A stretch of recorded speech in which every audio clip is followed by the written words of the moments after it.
Today, I think, is the 13th anniversary of Nathan's mother's promotion to heaven. I still remember the look on her face when Connor Clay would push her around in the wheelchair, trying to act like she wasn't terrified. And those are great memories. And we look forward to seeing her someday again. I need you to save the date. May the 18th is the date that Cornerstone Christian Church will sponsor a Generosity Feeds event in our community. We've already have $10,000 set aside to feed children for the summer who won't be able to have hot meals. And we'll be reaching out to the community, asking businesses to help us support this cause with finances, but also with personnel to come and help us do that. We will have captains of tables who will put together the food at each table. And we want you to save the date because we want to mobilize our entire church to do that. Right now we have Mod Pizza, who has already given $9,000 towards this project. We have given $1,000 towards the project and hope that God will provide more. And so on Saturday, May the 18th, please mark that date on your calendar, exit out. We want maximum attendance here to share in this way. Hopefully it will give us an opportunity to interact with people in the community and introduce them to the message of Cornerstone Christian Church, while at the same time feeding hundreds of kids for the summer. And I'm really looking forward to it, and I hope that you will set aside that date, Saturday, May the 18th. It's about 2 months away. And so if you know of any businesses who would want to participate, or any businesses who would want their people where they work to come and share with us, please let them know. And it's going to be a great day. And I'm looking forward. I think hopefully we'll be able to put together over 10,000 boxes to be passed out to children in Carrollton Farmers Branch and other things. So please mark that down, and please come and bring people to share in that moment. On a tall ship, there are ropes that hold the corners of the sails taut so that the sails can catch the wind and move the ship forward. Now, maybe you're not used to seeing a ship like that, a clipper ship, a ship that uses sails, but those ropes are so important because they tie the sail to the mast to catch the wind to propel the ship. And if one of those ropes or sheets comes loose, the ship wobbles and trembles slightly, and it's not as effective. Now, I guess you could probably apply that to a recent happening from Boeing Airlines. Boeing Airlines, 2 planes have gone down recently, and they grounded the entire fleet of Boeing MAX 8 models because people were going to airports and looking to see what kind of planes they were getting on, and was causing passengers great angst. And so President Trump declared that all the planes in the United States would be grounded, which cost Boeing Airlines millions and millions of dollars and time. But the reason the planes were grounded is because people valued life and valued getting from one place to another as more important than time or money. You know, there's one asset that billionaires and paupers have the same amount of, and that's time. You can't buy time. Then there's no way you can buy more time. The most valuable gift you can give to another person is your time. And the most valuable gift to receive is another person's time. And so using time well as Christians who are in harness with Jesus is very, very important. And so this morning I want to talk to you about using time well. Number one, we need to learn to make the best use of it. Paul says it this way in Ephesians chapter 5, verses 15 and 16. Look carefully, then, how you walk, not as unwise, but as wise, making the best use of the time, because the days are evil. One of the first sheets or lines that comes loose from a sail is wasted time. And we could all have doctoral degrees in wasting time. It's interesting that Paul talks about walking, looking carefully as to how you walk.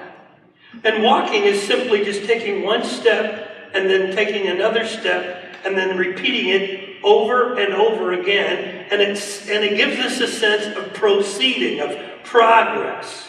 And there's different types of walking. There's a kind of walking down a path or a big boulevard, and then there's the kind of walking on a tightrope. You're not running, not standing, you're walking.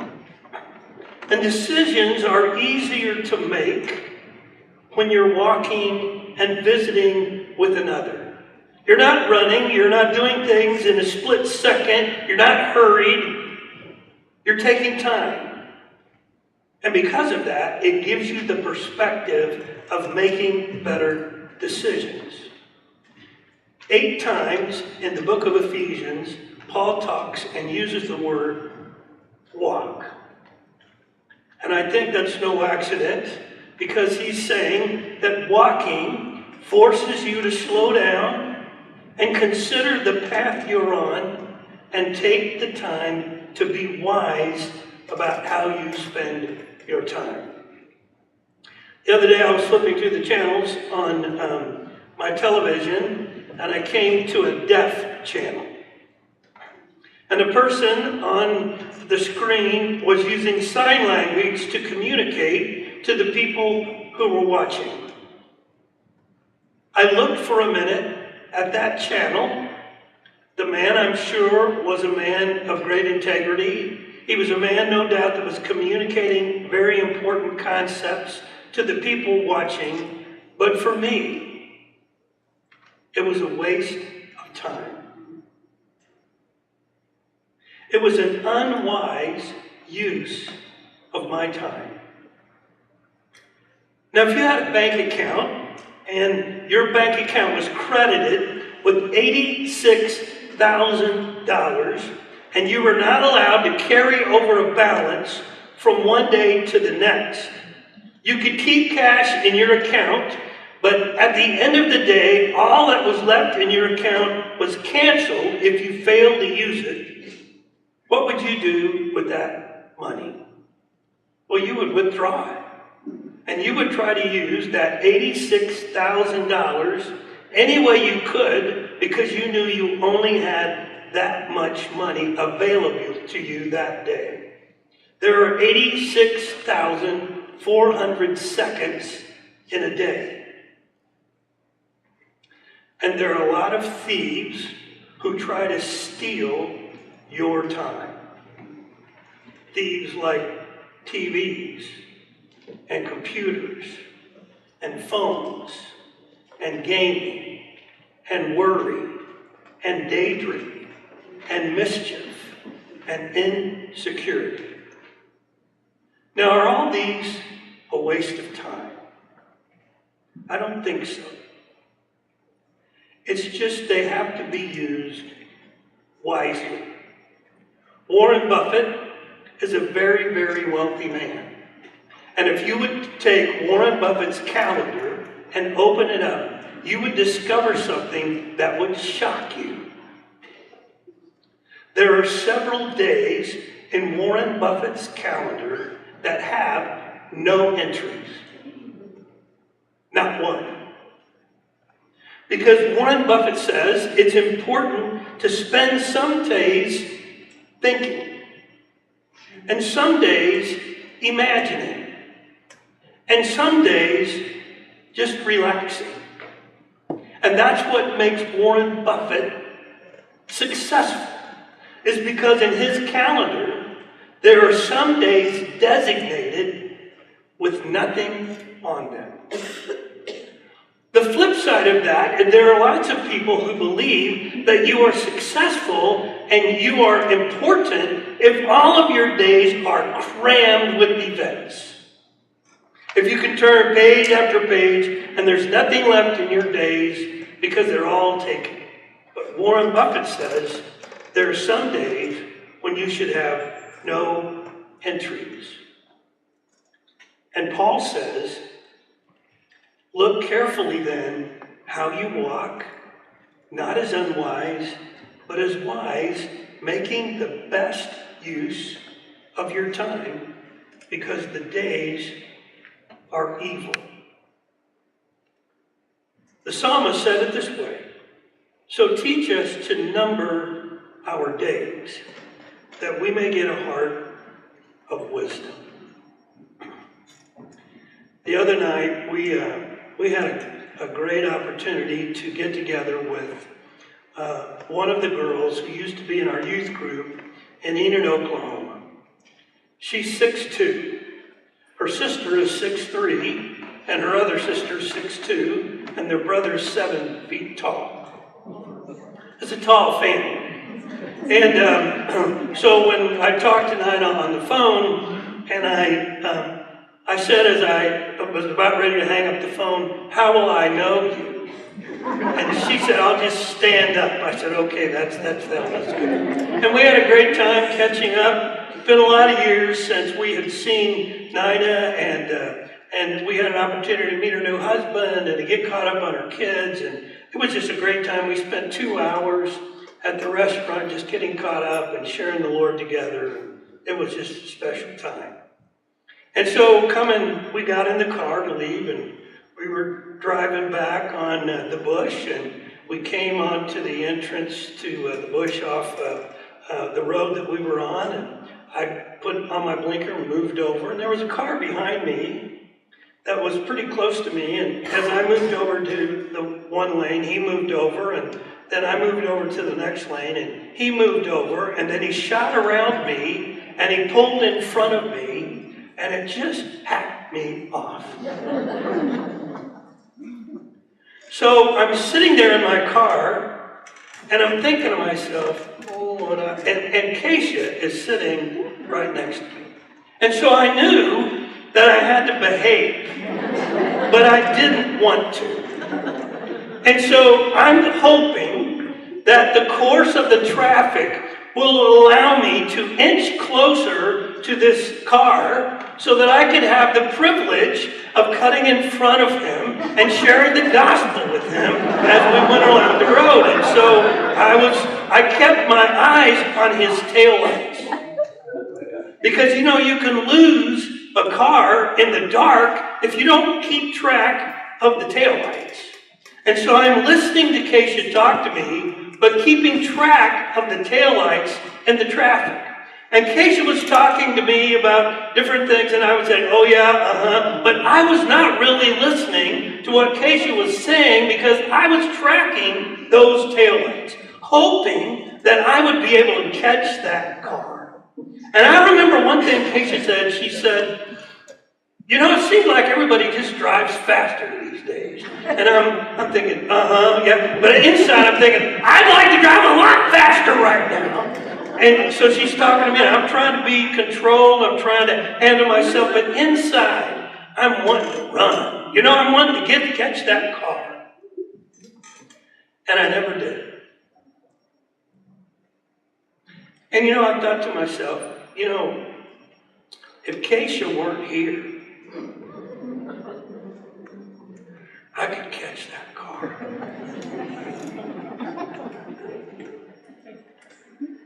So what if, in case you weren't there, the Holy Spirit still be?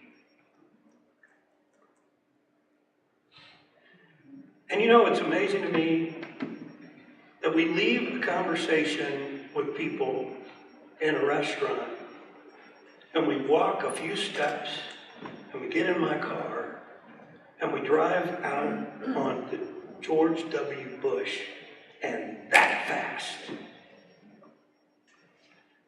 everything changes. You know why? Because the days are evil.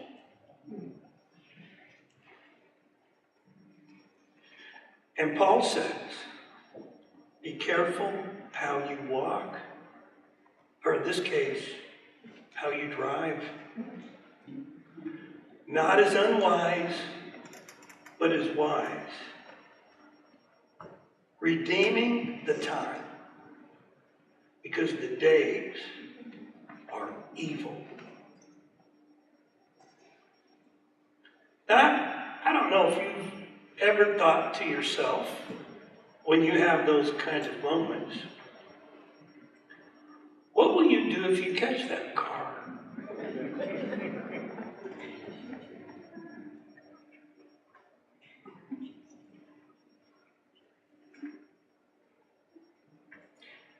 You know, one of the things we don't stop and think about is there's a mind behind evil. There's a mind behind it. It is just not innocuous. It's not amoral. There is a mind, a diabolical mind behind evil. And this mind wants to steal your time. Because it isn't just stealing your time, it's stealing the time and getting you to reinvest it in the wrong kinds of investments. Because the mind behind the days that are evil wants your soul.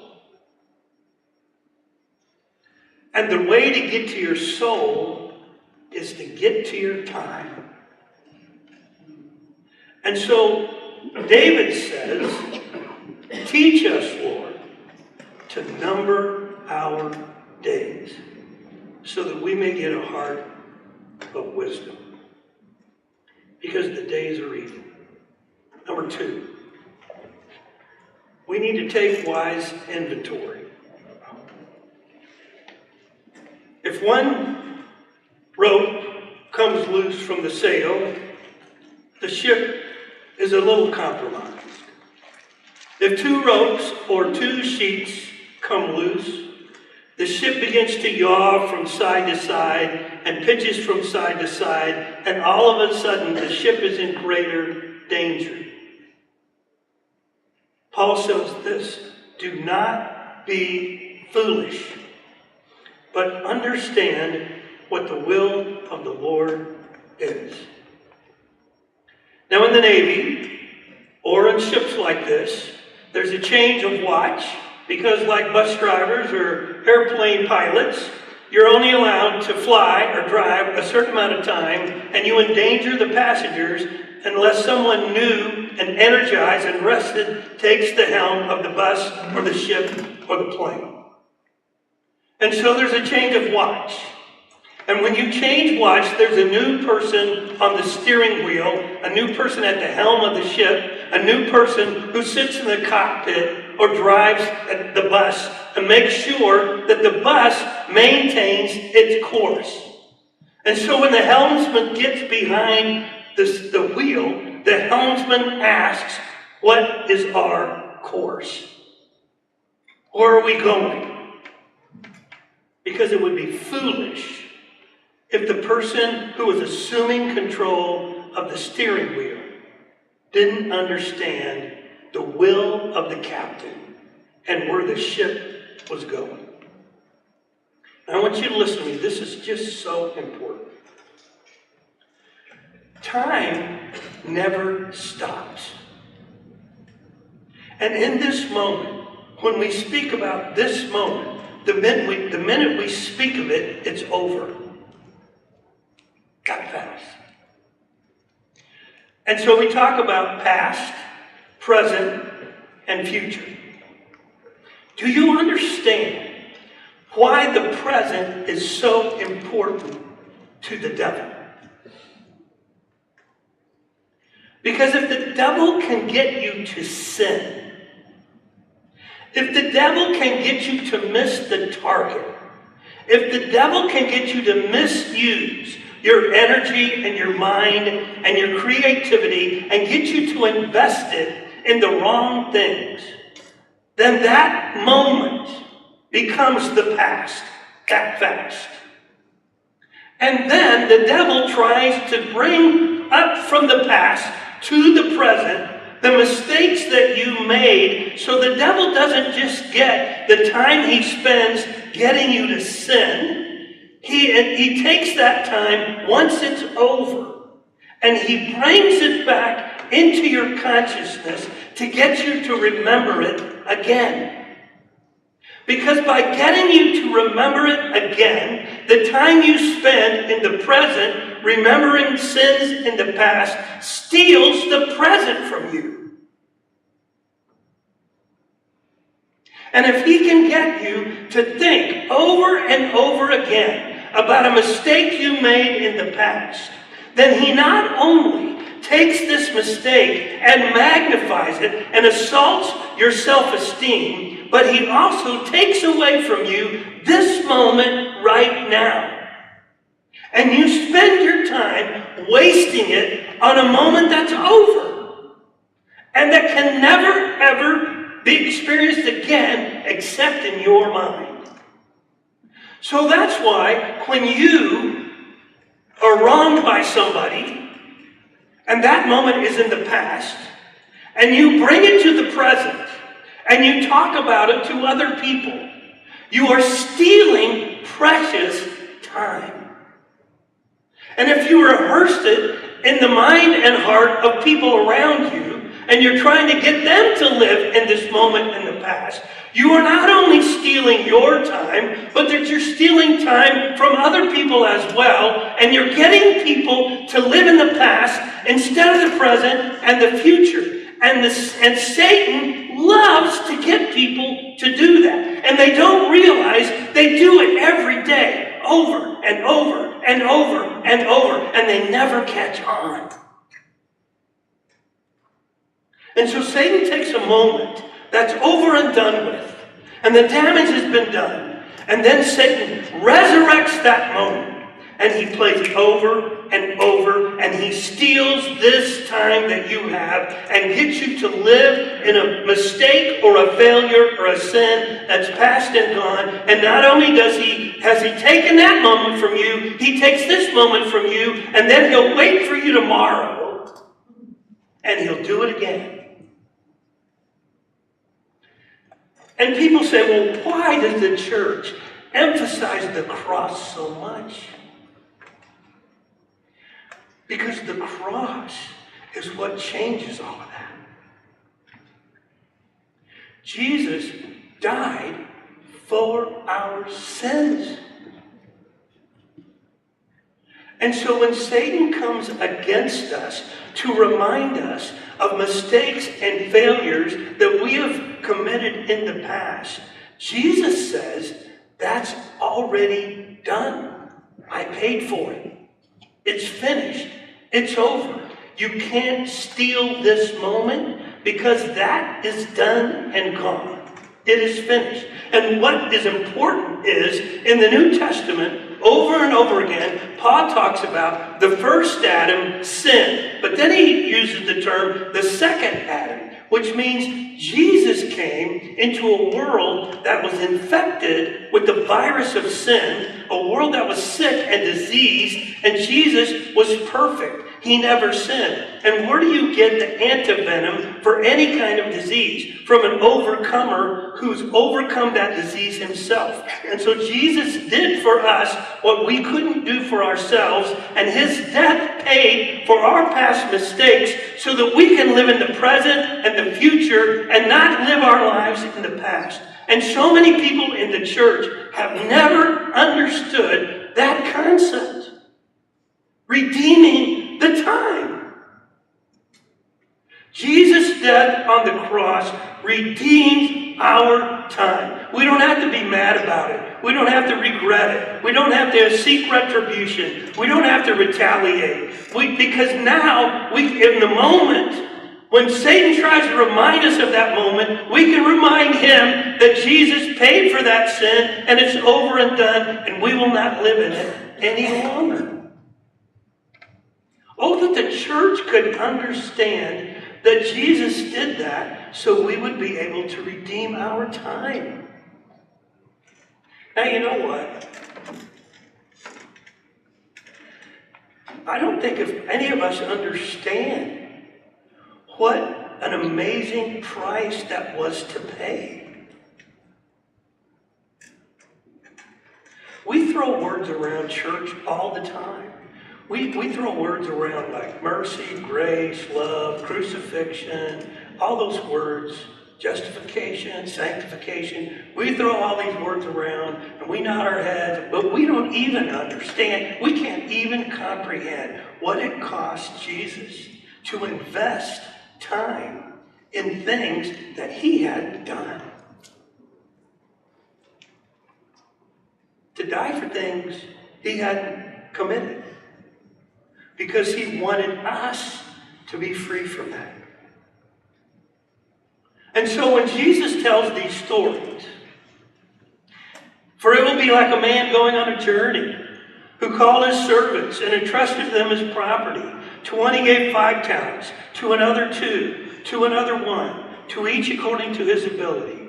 Then he went away. Jesus entrusts the wonderful news of the gospel, that we have been redeemed from past mistakes. He entrusts that to people. He gives us talents and abilities. He wants us to use these talents and abilities for what? To help people know what Jesus did for us so that they can understand he did it for them.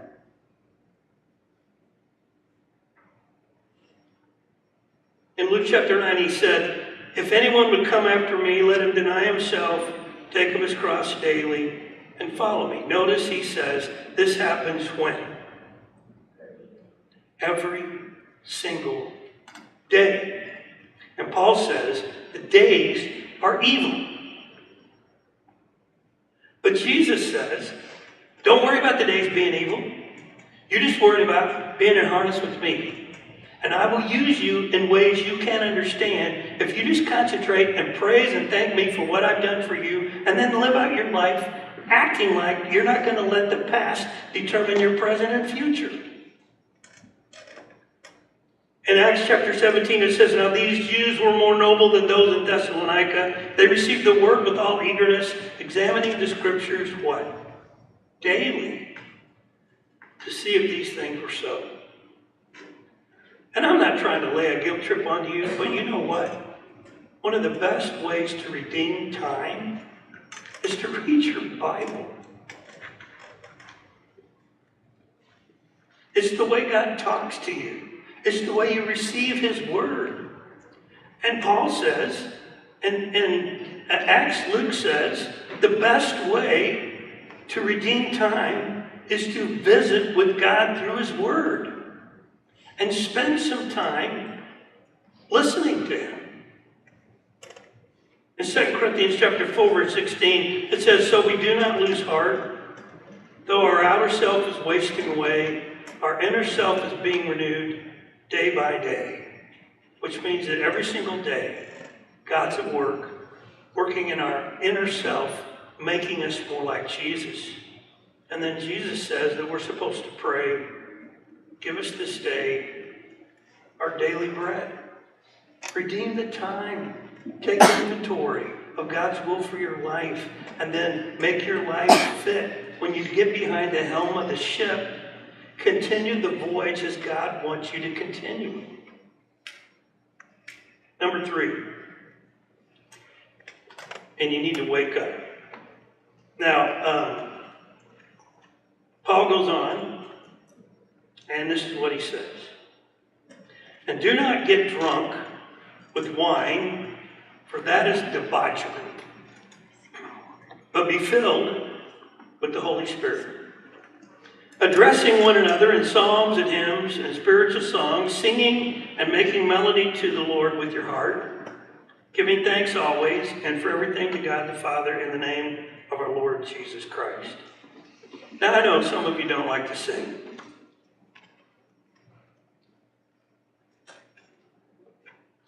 But, the scripture doesn't say in all these scripture references that you're required to be able to sing and have it sound good. It just says sing. And some places it says make a joyful noise.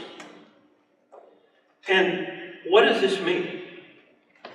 It means you are learning as you go through your life that you redeem time by paying attention to how wonderful God is and what He made. That's why Paul says, walking, redeeming the time. Remember, there are a lot of times Jesus said, consider the lilies of the field. What does that mean? Look at a flower. He said, consider the birds of the air. What does that mean? Look at a bird. They toil not, nor do they spin. What does that mean? You look at it longer than just a glance. Why are you doing that? I don't know if you ever have thought about the fact how many different kinds of flowers there are. I mean, there are flowers that eat. They're carnivores. There are flowers like birds of paradise and orchids that when you look at an orchid, you think there's no way that's ever going to become a flower. There are roses, there are carnations, there are all kinds of flowers. Now, if I were God, I would just make one. But God makes hundreds and thousands of different kinds of flowers. You know why? This is not real profound, but you know why? Because He likes them.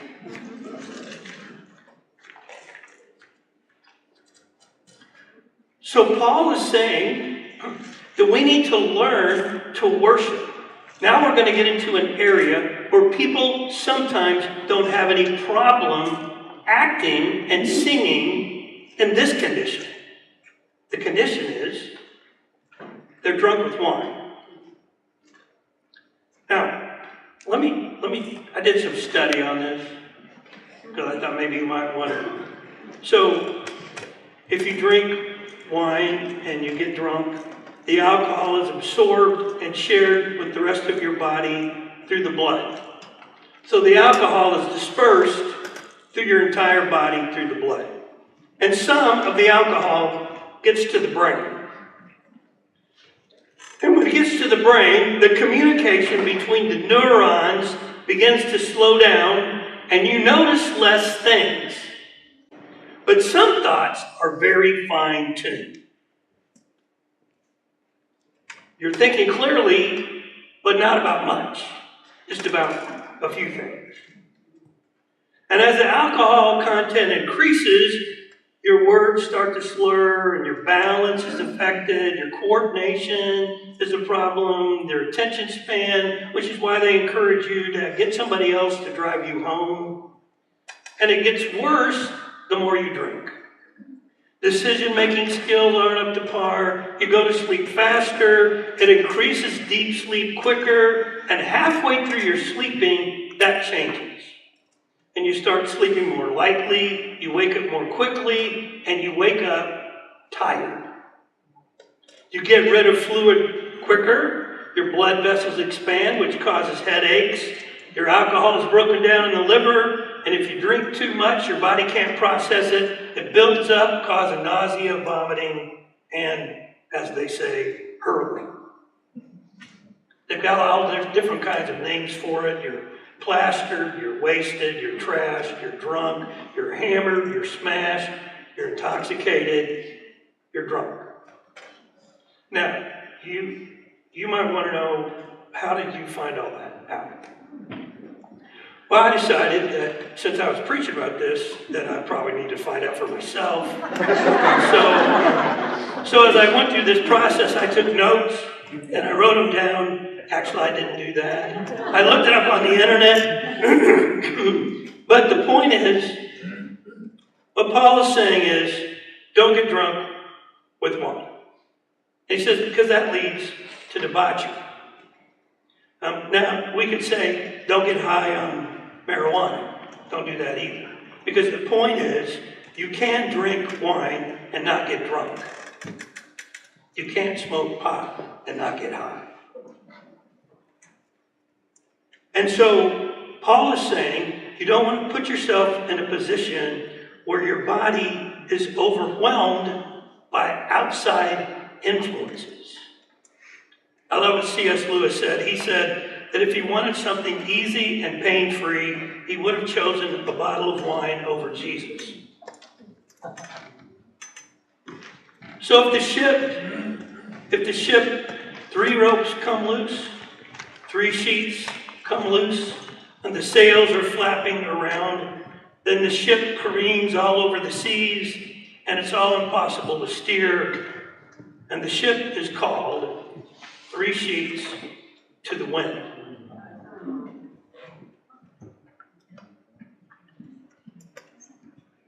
And Paul says, rather than put yourself in that position, be being filled with the Holy Spirit. Jesus said it this way, the wind blows where it wishes, and you hear its sound, but you do not know where it comes from or where it goes. So it is with everyone who is born of the Spirit. Paul says, listen, getting drunk is a waste of time. And it's what our world craves.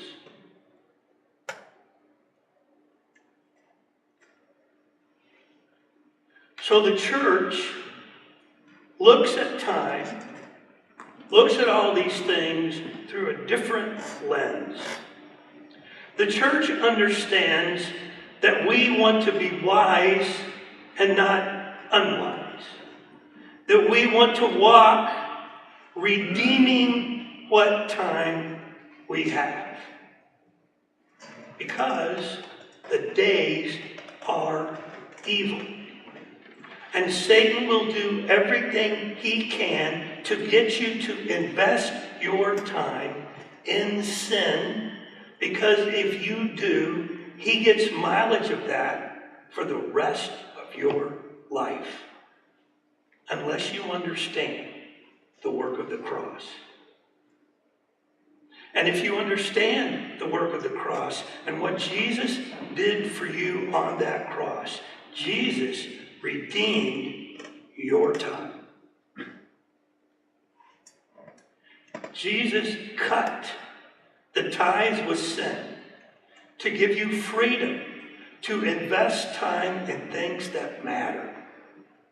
And to redeem the time in things that are so much more important. So, we celebrated Jordan's birthday yesterday. Jordan's 2. Jordan has no concept of time. Jordan has no concept that it's his birthday. He's oblivious to it. He knows there's a bunch of presents. He doesn't understand what they're all about, but he's just doing his thing, being a little 2-year-old kid, realizing that maybe he only has a few more days before 2 brothers show up, and now